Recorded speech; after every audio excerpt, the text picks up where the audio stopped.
The Dick Show.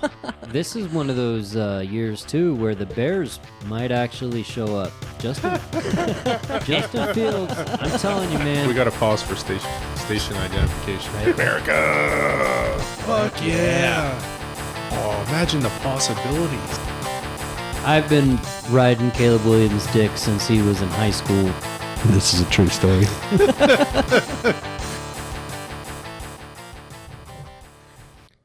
All right. So, what do we want to jump into next? Is it time to go college football? I was going to say, let's go college football. Yeah, let's do college football. Let's knock that out. So, the week was very interesting. There was oops, I'm clicking on the wrong thing here. I need these guys to be filling in for me when I'm We don't know what you're doing. So- You were right on the right Yeah, you were on Yeah, the right thing, yeah. and then you... So Chris won the week with a 15-1 record this week, and Kelly and I both went 13-3. Yep. Dude, I almost picked against Utah, too, with that Oregon State game. That was a tough one. I was That's surprised. what I was trying to get to. I was surprised Utah just had nothing on offense for him. I didn't realize either that they were having some issues with the quarterback and some of that stuff. Their defense is good, but Oregon State, home game, is a big chance for them to shine, and they put it on them. You know what I mean? That's a good win for Oregon State. So, I have to ask how you saw Kentucky over Florida. oh, well, Pure luck. no. Kentucky's 4-0. Yeah, a couple Yeah, things. but- Kentucky's 4-0. They're at home. It's a bigger game for Kentucky than it is for Florida. Florida's inconsistent. So it's get up time. Yeah, it's get up time for Kentucky. Florida's inconsistent. They're a ranked team, but this year and last year, I think last year is kind of playing off their momentum, or this year's playing off the momentum from last year. And Florida, to me, is just inconsistent. They're just not a consistent team for me to feel confident in picking in a game like that. Plus, Mark Stoops is the coach for Kentucky, so I'm a homer for the Stoops. I'll be riding the Stoops dicks since I was in high school. Hey, I've got to back Chris's play on that one, because being that we both, at least half of my family comes from Oklahoma, the whole Stoops mentality and approach is heavily ingrained in my mind. And Redneck watching royalty, huh? Yeah, Bob and I mean, Mike and all of them be a part of so many great years at OU and whatnot. Yeah, So- they don't have to buy a drink, a meal, Anywhere. anything, No. anywhere in Norman. You know what I mean? They're fucking set. Yeah, So- and it's unfortunately that Mike didn't have more success here when he Yeah. came to Tucson to coach the Wildcats. But at the same time, I was almost happy he didn't, because I was so mad at him for leaving OU right before the national championship game against, was that USC that year? I think that was the USC year, Yeah. and they fucking And they trounced raped us. us. They And it bent was us defense. over. Defense was. I mean, they we quit. got blown out. They We quit. got blown out. And that's a weird thing to go back to that point for OU, because we had Brent Venables and we had Mike Stoops as co-defensive coordinators. You know what I mean? So it was a weird thing, because the biggest complaint about Brent at that time was his defenses were too complex. And that was one of the reasons why maybe the decision was easier. And also, Mike Stoops is Bob Stoops' brother, right? Right. So for him to come back to OU was an easy decision when the opportunity was there. Did it work out for Mike? Not necessarily. He ended up getting fired, and we ended up bringing in Alex Grinch. But it worked out for Brent Venables. Look what he did. He went to Clemson. He ended up establishing himself as probably the number one defensive coordinator in the country for several years. Right. And I think he's definitely the man for the job. I was thinking about this earlier, like essentially the way things are with OU, and not just OU, but with like the coaching kind of carousel, to see what Brent Venables had to like inherit, like in order for him to get to where he's at now and keep going from that. We essentially, it's like, in my eyes, it's like we took a Lane Kiffin and we got a Nick Saban, right? And now we just have to establish off of it. You know what I mean? We got this offensive guy that was real flashy, great.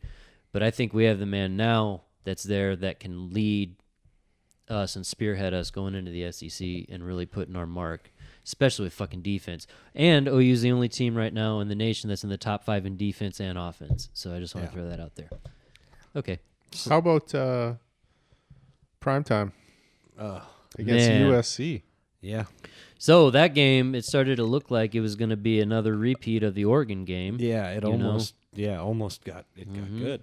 And then Colorado, I wonder how much of that was like letting their foot off the gas and Colorado being able to, start getting back in. But when it gets down to like a 1-score game towards the end, I mean, that's the game. You know what I mean? It's important at that point. So And that's when USC came strong. Yep, and then they finished it off, Yeah. The other one that obviously got both Kelly and I killed was Ole Miss and LSU, and you saw that one too. Yep. And same thing with that. But it was a close game. It wasn't like it could have easily gone the other way. No, and I like Jaden Daniels, great quarterback. Loved Jaden Daniels. Loved him when he was here. Wish ASU had found a way to not fuck that up. And LSU's like I think I've said it on here even before. LSU's like one of the not OU teams that I really like to root for. I've always just kind of liked LSU. And he's going to learn well there. Yeah. He's going to learn NFL quality traits there. He would not have here. I think the biggest thing in that game comes down to Brian Kelly, in my opinion. Lane Kiffin versus Brian Kelly, whereas I don't think Lane Kiffin is as good of a coach as, say, a Nick Saban, like I was just bringing that comparison up. However, I think he's a better coach than Brian Kelly. And especially for Lane Kiffin, the way he's done it in the SEC, he's done it in the Pac-12, he's done it in multiple conferences. He's always put together good offenses. Inconsistent last week against Alabama, that's why they lost. Not a surprise there, but Brian Kelly, even in Notre Dame benefits mostly from a weak schedule as a whole. They don't really ever have too many tough games. You know what I mean? Right. 2 to 3 a year, and that's what they got to rely on. That's the perk of being an independent. Exactly. So Brian Kelly taking that LSU job, he puts himself in the fire. The same thing as anybody else says, that's the big leagues, right? Like you go to the SEC, that's when you have to perform.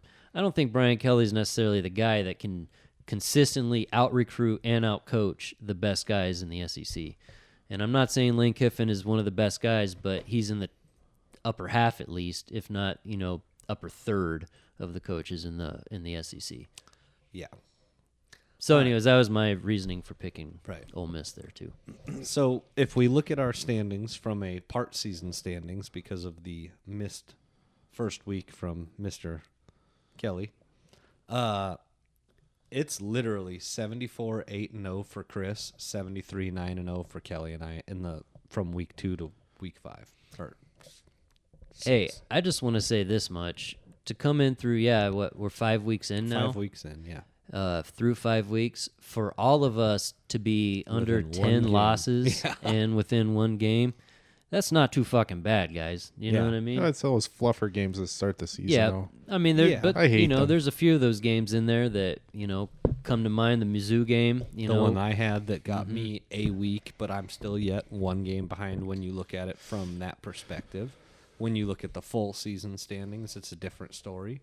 I'm still one game behind you.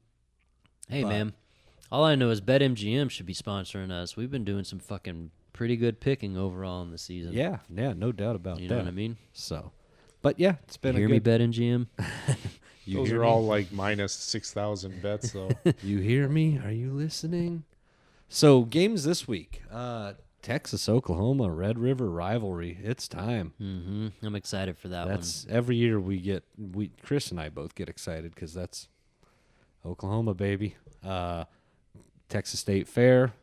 What better, And it's unique too because rivalry week is usually later in the season. You know what I mean? So you get those bigger. Yeah, they're normally around Thanksgiving. You get those. And you get those bigger rivalries at the end of the season. It's just such a unique opportunity to have such a big rivalry game early, plus the state fair environment. It's just a cool experience. I don't know if you've ever been to OU I've Texas. never been to it. No. It's fucking cool, man. I've only been once, but it was awesome. So to have both of them sitting at 5-0 this year, both of them ranked, it's, I don't want to say rare because it's not rare, but it's becoming less common for them to both be ranked and both be undefeated at the point of this game. It seems like the last several years, one of them has come in unranked and really upset the other one on either side. So this is going to be a good. Last year still stings. I mean, we got shut out, and it was 49-0 or whatever. But I don't think. I think this game can go either way, no matter what. It doesn't matter. But I think OU has a really good shot. We're coming in with Dylan Gabriel. He's playing phenomenal. He's completed over 75% of his passes. He only has 2 interceptions on the season through 5 games. Our offense is putting up over 40 points a game. Yeah. And we're giving up only, I want to say, 11.5 points a game or 10.5 points a game. Texas is a beast, though. Yeah. But Sarkisian, if I'm putting my money on a coach, I'd take Venables over Sarkisian. I mean, we'll see. A couple other notables I would want to look at real quick. LSU, Mizzou. That's shaping up to be a hell of a game. Even though LSU's lost a couple games, they are a damn good team. Missouri Missouri is undefeated. Schedule strength may be a little lower. So I think that's going to be LSU's the favorite in Missouri. Yeah. It's going to be one to watch, though, because Missouri's riding a high cloud right now, and they may be able to pull off that stunner. I think they can. I don't think they will, but it's definitely possible. So that's one to keep an eye on. I'm telling you, man. I mean, again, when it comes down to it, I don't know if Brian Kelly, especially coming off of that week that they had, and they have 2 losses already on the season. I'm gonna put my pick in for Missouri on that one for sure. And then what about Notre Dame, Louisville? That's another rank versus rank. I think that, again, it's kind of a similar story. Louisville's undefeated. Strength of schedule is not quite as high. Notre Dame's ranked higher, but with a couple losses. Notre Dame is literally 1 second away from being undefeated. Yes. 1 second away against Ohio State. So that's a tough loss. That's going to be a tough atmosphere to go into at Louisville, but I don't think Louisville's going to be able to get the job done with Notre Dame. Yeah, I don't think so. And then Fresno State, Wyoming. That I saw as an interesting. I had a hard time, even though Fresno State's ranked. Is that partially only on the back of a couple of the teams they've, say the strength ASU, of schedule? Yeah, you know what I mean. They beat ASU, but who's ASU this year? Wyoming. The same thing. 4-1, but who do they play? The Sisters of the Poor, right? You know what I mean. I think that can be a interesting. That is an interesting one though, game because to keep an it's eye two teams. Only one loss between the 2 teams. It tells you there's not very many other interesting games when we're going to Fresno State versus Wyoming. Yeah. Well, and then what do you think the hurting that USC is going to put on U of A? On U of A is going to look like Arizona? I don't think it's going to be that big of a hurting as we think. I think USC is going to win. USC doesn't cover. Yeah, and I agree with that. I don't think USC covers that game. They never cover anything. And this goes. Yeah, and this is showing a 21.5 point spread on this particular. That's a big. If spread. ASU can play with USC to the fourth quarter, and then USC the same thing. They gave up so many points on the back end of that game last week against Colorado. Mm-hmm. I don't see why U of A can't stay in the game. You know what I mean? Yeah. Yep. So I think it's going to be good, and honestly, Oregon State Cal, I should say, that might be a better game than we think too. I think that's an upset alert. Yeah, honestly, that could be Cal. I think Cal has a good chance of winning that game. Yeah. I don't think Cal's a good team, but it's the whole thing. It's a get-up game. Yep. Oregon State's ranked for the first time in a while, and they're actually a fairly decent team.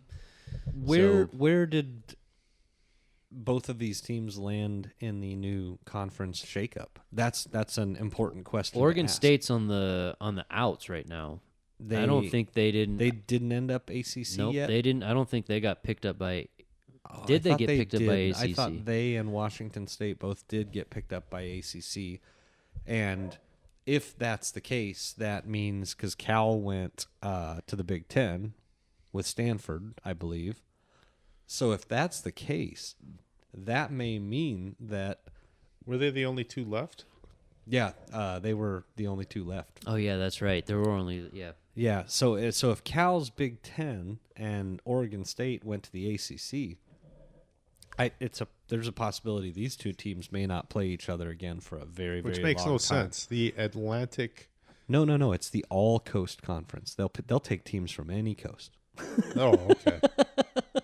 That's what they're But I going thought to. No, it was Oregon the State, Atlantic. Oregon State, and Washington State are the last two teams remaining. So they still are not officially ACC. No. Okay, but the running joke is it is Atlantic Coast Conference, but the running joke is because they potentially could both sign there, they're going to start calling it the All Coast Conference because they'll take teams from anywhere. Right. Makes sense. But depending on what happens, this may be the last time for a long time that these two teams play each other, and being Pac-12 rivals for as long as they have been, it just is set up to be a good game. Yep, I agree. So, That'll be fun. yeah. It's a good week of college football altogether. Yeah. Do you have any others you have been looking at, eyeballing? Nope, we're good. Okay. Oh. And looks like And you picked Texas. I just want to put that out there. I did. Okay. That was a very hard thing No, for me to do. I get it.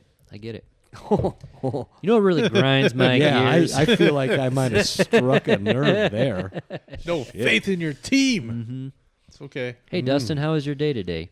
So, anyways, It Kelly, doesn't like matter I was saying, what. Oh man, rough. Shit's hitting hard tonight. That's what she said. All right, Wow, the next topic. hang on. Before we go to the next topic, I need a refill. that's a good point. Is it time for us to take a pause for our station identification? The Dick Show.